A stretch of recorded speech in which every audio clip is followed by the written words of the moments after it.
Hello, friends. I want to spend a few minutes to talk to you about Africa, a continent of proud peoples and countries with rich histories that's important to America's security, economic, and humanitarian interests. Africa offers many opportunities and challenges to America today. America's NGOs and charities are working hard on a daily basis, often under arduous conditions, to help the peoples of Africa improve their lots. U.S. businesses are investing in building meaningful relationships in Africa.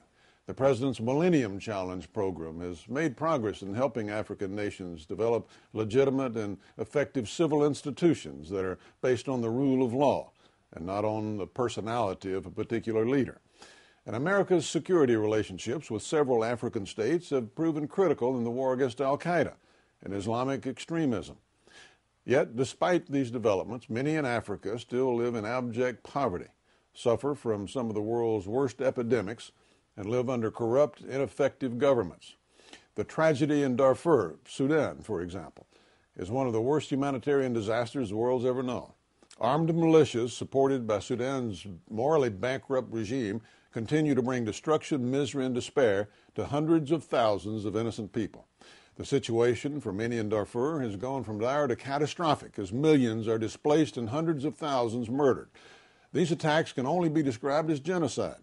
I believe the United States should take a greater leadership role in stopping the genocide in Darfur, and I believe our friends abroad need to do much, much more as well. While continued food and aid to refugees is a priority, the killing won't stop until the government of Sudan is forced to end its support for militias.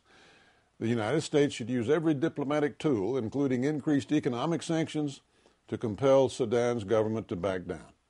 The U.S. should also turn up the pressure on China and Russia to abandon their support for Sudan's brutal regime and convince Khartoum to comply with the demands of the international community. And the long-delayed UN peacekeeping force should be deployed as quickly as possible to protect the people of Darfur, safeguard aid workers, and preserve peace once it's achieved. The AIDS epidemic, tuberculosis, and malaria continue to affect millions throughout Africa, particularly in the sub-Sahara. Poor education and even poorer health care has made this situation worse, causing tens of thousands to become infected in recent years.